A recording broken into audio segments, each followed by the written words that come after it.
आली आली भाग्यलक्ष्मी। अगं तू किती त्रास करून घेतलायस, हे विष तुझ्या शरीरात आणि पोटात भिनलाय, त्यामुळं तुझ्या बाळाला इजा होऊ शकते। तुला कधीही हॉस्पिटलमध्ये ऍडमिट करायला लागेल, मी काही करू शकत नाही। नाही वैद्य बुवा, असं बोलू नका। माझा तुमच्यावर पूर्ण विश्वास आहे। मला माझ्या बाळासाठी जगायचंय, माझ्या बाळाला काय होऊ देऊ नका। ठीक आहे, आपण काहीतरी करू। ही अंगठी चित्राच्या पोटात घाल, आणि चित्रा तू ही अंगठी संजयच्या पोटात घाल। चल।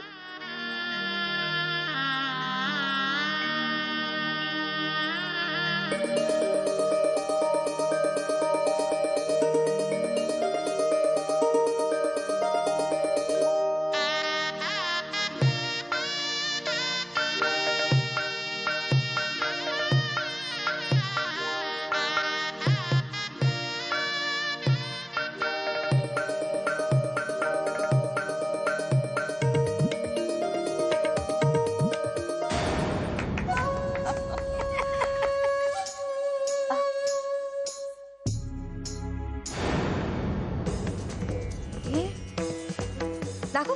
हा बघ, अरे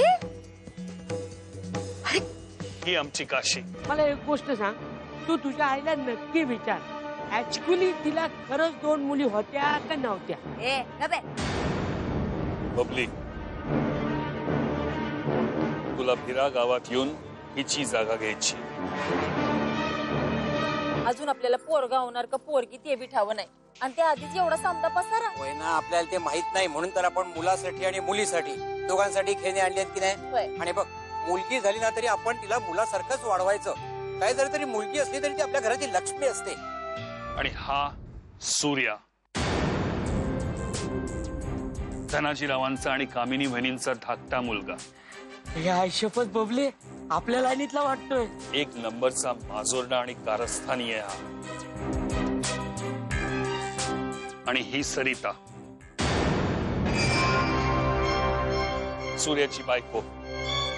काशी घरची मोठी सून आहे, पण काशीच्या हातात थोडीशी सत्ता काय आली आणि या सरिताने तिच्याशी वाईट वागण्याचा सपाटाच लावला। टोपी, अरे घर आहे की रावणाची लंका? बघ ना, एक से एक विलन कंपनी। आजपर्यंत तू फक्त स्वतः करता जगलीस, स्वतःच्या स्वार्था करता चोऱ्या केल्या, पाकिटं मारली, लोकांना फसवलं। इतकंच नाही तर तुझ्या भोळ्या आईला सुद्धा फसवलंस तू।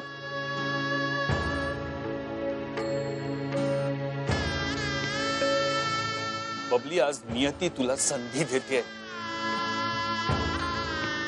स्वतःच्या चुका सुधारण्याची,